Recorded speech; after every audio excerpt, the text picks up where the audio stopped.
That's the deal, my friend. Today I've got a video that could save you thousands of dollars, or cost you your engine if you choose to ignore it. Yeah, it's that serious. Because there's a mistake so common that drivers across the US make every single day, and by the time they notice it, the damage is already done. Worst part, they think they're doing everything right. Now, let me ask you, are you really changing your oil when you should, or just when the engine starts sounding a little off? Before we go any further, do something quick. Hit that like button and subscribe to the Vroomly Auto channel. Around here, we're not guessing. We're helping you keep your car out of the repair shop longer. Let's get straight to it. Most people think, at least they believe, that engine oil should be changed based on mileage or time, right? But the truth is, a lot of drivers in the US simply don't stick to it. They keep putting it off and off until the engine starts complaining, like an old pickup that's had enough. And here's something that sounds like a joke, but isn't. Take the Jeep Renegade with the turbocharged 1.3-liter engine. The manufacturer recommends an oil change every 7,500 miles or once a year. Sounds reasonable, even convenient. But here's where it gets interesting. That same engine shows up in models from Fiat, and over there, they recommend changing it closer to 6,000 miles. So what's going on here? Does the engine magically get tougher depending on the badge on the hood? Spoiler, not at all. This comes down to something a lot of people overlook, what's called your driving conditions. Number 1. Severe driving, the silent engine killer. This is where most people lose. City driving, heavy traffic, stop and go every couple of minutes, short trips under 6 miles. Starting the car, driving a few minutes, then shutting it off. That's all considered severe driving. Yeah, even if you're just going to work and back, you're putting more stress on your engine than you think. Why? Because your engine barely reaches its ideal operating temperature. It's like exercising for 30 seconds and expecting results. It just doesn't work that way. In this situation, the smart move, and what almost nobody does, is to cut your oil change interval in half. If your manual says 7,500 miles, do it at 3,500 to 4,000 instead. Your engine will thank you, and your wallet will too. Number 2. Highway driving, the best case scenario. If you're someone who regularly drives on highways, keeps a steady speed, and takes longer trips, congratulations, you're playing on easy mode. Your oil stays in better condition, breaks down more slowly, and does its job the way it's supposed to. It's the automotive version of getting good sleep and eating right. But don't get too comfortable. That doesn't mean you can ignore maintenance. Number 3. Checking the oil level, the habit nobody likes. Now here comes the part nobody enjoys, but it saves engines. Checking your oil level. Yes, manually, with the dipstick, the old school way. Do it once a week. It costs nothing, takes less than a minute, and it can keep your engine from running dry like the Arizona desert. Because it doesn't matter if you drive a Toyota Corolla, a Ford Escape, or a newer SUV loaded with tech, they all depend on that oil to stay alive. And trust me, the day it fails, it won't give you a polite warning. Now I'm going to tell you something a lot of people don't want to hear, but it's the uncomfortable truth. Even if you do everything right, your car could still be burning oil, and you wouldn't even know it. Yeah, my friend, not all engines behave the same. Some naturally use more oil than others, and no, it's not always a sign that something's wrong. In fact, in many cases, it's completely normal, especially with turbocharged engines and those small 3-cylinder motors that are becoming more common here in the US. They're efficient, sure, but by design, they often consume a bit more oil. And here's the tricky part. That oil loss isn't always visible. Don't expect clouds of smoke pouring out of the exhaust like in some old movie scene. Most of the time, it happens quietly, while the oil level slowly drops.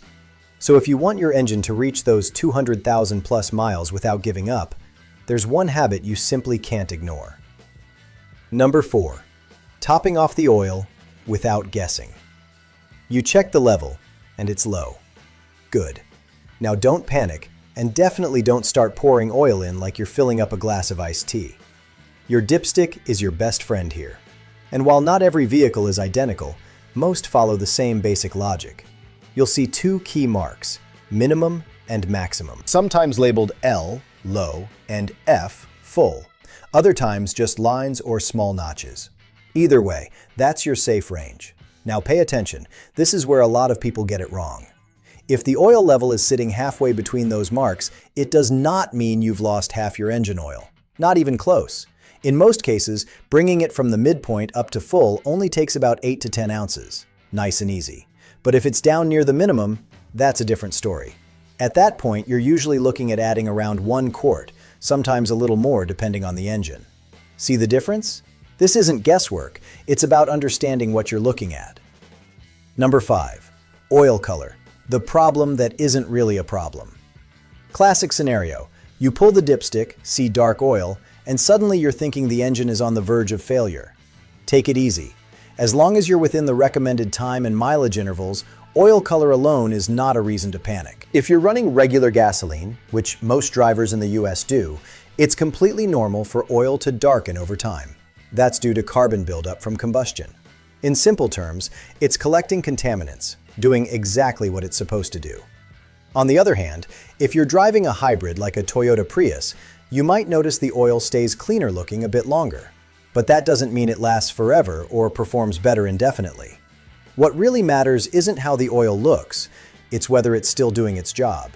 Because at the end of the day, my friend, oil isn't there to look pretty. It's there to keep your engine from wearing itself out quietly while you think everything's running just fine. And yeah, my friend, when you run ethanol, the oil usually looks lighter. It's not magic, it's basic chemistry. Take this example. In a Hyundai Creta we've featured on the channel, running on regular gasoline, after about 600 miles, the oil already starts to darken a bit. But don't worry, that's completely normal. No issue there. Now, if that same engine were running 100% on ethanol, like E85 fuel, which is more common in the US, the oil would look noticeably cleaner, lighter, almost like it stays fresh longer. So why does that happen? Because ethanol burns cleaner than gasoline. It produces less carbon buildup during combustion. In simple terms, it creates less gunk.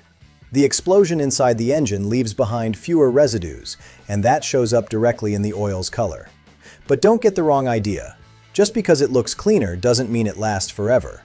Don't let that fool you. Number 6. Measuring acidity, the detail almost no one checks. Now we're getting into something a bit more technical, but incredibly useful if you really want to stay on top of your engine's health. There are tools out there, kind of old school looking, like something you'd find in a long-time mechanic's garage, that can actually measure the acidity of your oil. Yep, oil wears out chemically over time. These devices use a scale. Up to level 7, you're in great shape. The oil is still doing its job well. Once it starts creeping into 8 or 9, that's when acidity is building up.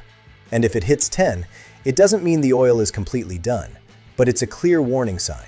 You're entering the range where you should be planning your next oil change. Think of it like your phone battery hitting 10%. It's still working, but you know you can't ignore it for much longer. Using one is pretty straightforward. You turn it on, it runs a quick self-calibration. You'll see it fluctuate between minimum and maximum as it adjusts itself to give you an accurate reading. That little process tells you something important. This isn't guesswork anymore. It's measurement. And that's where the difference shows between someone who just drives their car and someone who actually takes care of it the right way. All right, my friend, now let's get into the hands-on part, because this is where a lot of people look, but don't really understand what they're seeing. We take a small sample of oil straight from the dipstick, place it right in the center of the sensor. Not too much, but enough for the device to get an accurate reading. A little more? Perfect, that's it. This tool lets you choose based on fuel type, gasoline or diesel. In our case, gasoline, just like most vehicles in the US, so we go ahead and select that option and start the test. Press the button, wait a few seconds, and done. The result? Oil in excellent condition. And you know why? Because this engine hasn't been driven much since the last oil change. If you look closely, the reading lands at the very first level on the scale. That means minimal acidity. In other words, the oil is still fresh and doing its job just fine. And keep this in mind, even up to level 7 would still be considered acceptable.